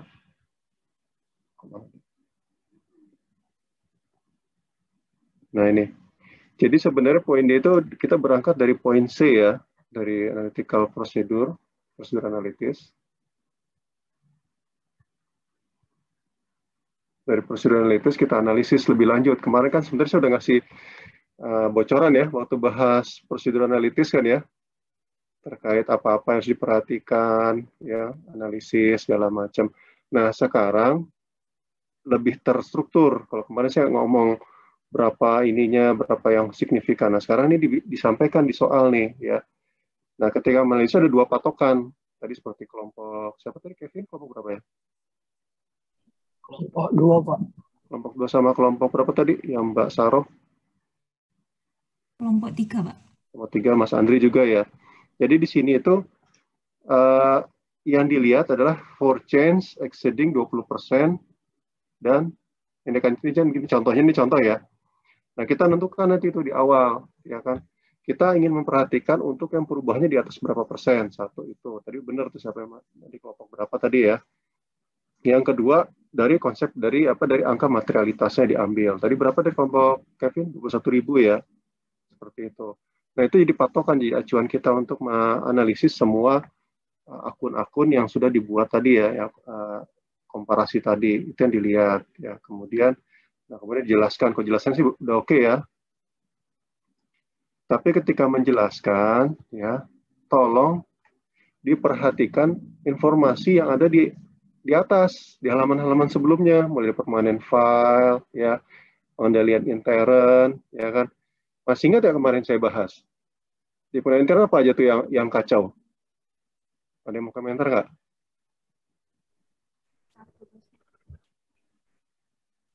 Misalnya terkait pembelian, apa tuh yang saya komentarin pekan lalu? Izin menanggapi, Pak. Ya, silakan. Pemisahan siapa ini? Tugas, ya, Pak. Mas Zen. Panggilannya Pandu apa Zen? Pandu. Pandu, gimana Mas Pandu? Kalau yang kemarin itu ada beberapa yang tidak ada pemisahan fungsi tugas. Itu satu, itu. Udah banyak sebenarnya ya. Apa aja misalnya saya contohkan?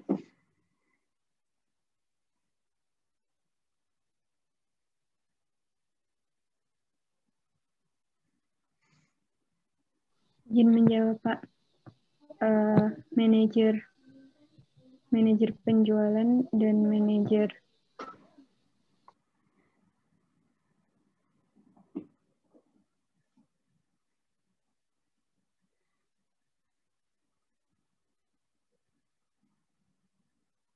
Ada yang masih ingat nggak minggu lalu saya bilang? Yang purchasing agent sekaligus melakukan apa? Pencatatan, Pak. Pencatatan, betul, ya kan. Artinya apa? Kalau purchasing agent merangkap sebagai melakukan pencatatan, ya kan, itu kan dari risiko ya. Nah, itu digabung semua nanti di angka-angka itu. Kalau itu relevannya kemana? Ke angka apa? Purchasing? Inventory, Pak. Inventory, pembelian, ya, cost of goods sold-nya, segala macam, berpengaruh semua kan, itu kan. Ya. Terus yang kedua, yang satu lagi yang agak fatal juga, ya, terkait dengan clerk ya, apa, yang melakukan pembayaran, juga merangkap sebagai yang melakukan pencatatan. Ya kan? Kalau itu apa? Risikonya kemana tuh? Tidak adanya pengawasan itu, Pak. Jadi iya, dia maksudnya bisa risikonya kalau kita analisis ke akun-akun mana aja? AR. Ya, banyak kan pokoknya akun-akun terkait penerimaan kas, pengeluaran kas, ya, itu pasti akan berisiko tinggi. Nah, itu cara ngebacanya gitu. Jadi, tolong jangan cuma dilihat angkanya aja. Informasi di awal semua di permanent file, di ini dibaca lagi ya.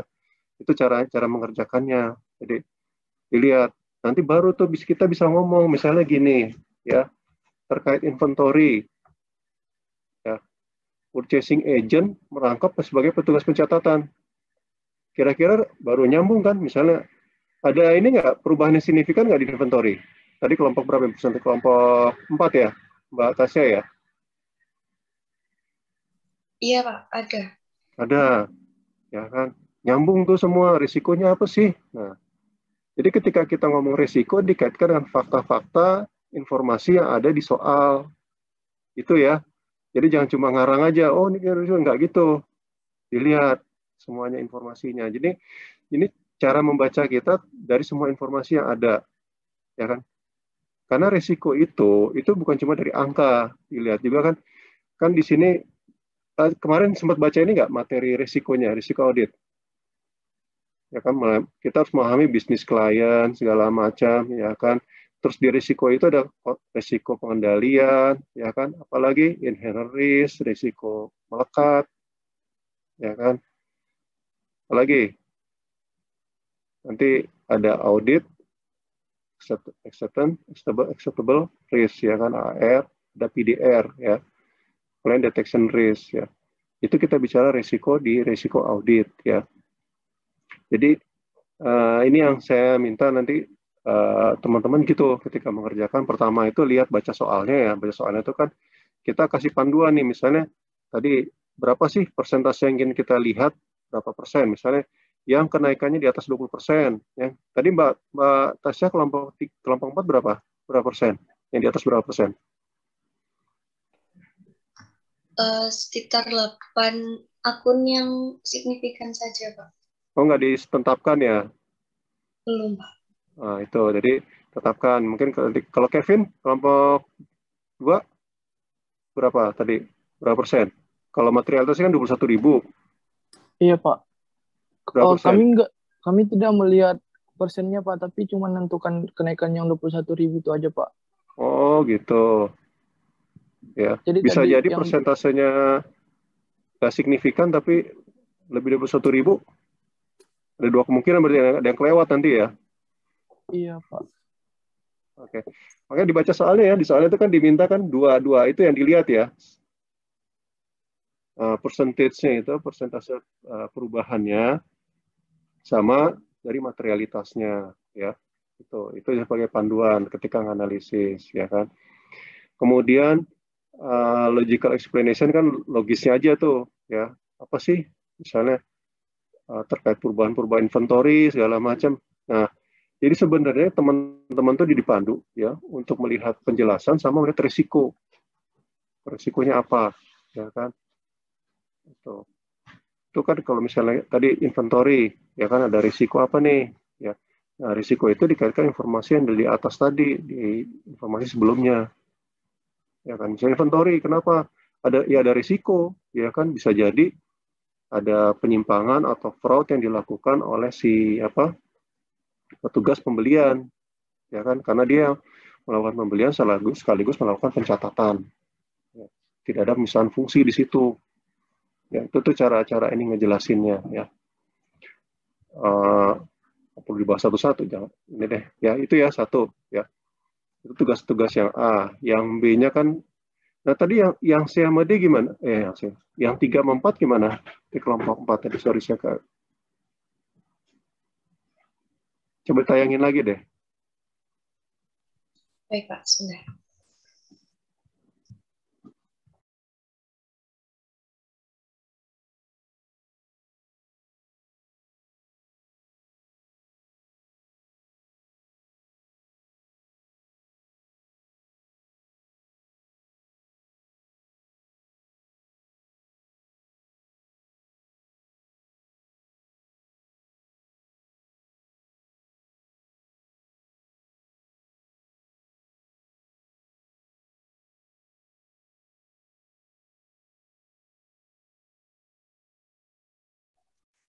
Selanjutnya materi materialitas akan dibahas oleh Mbak Bella dan Mbak Raisa.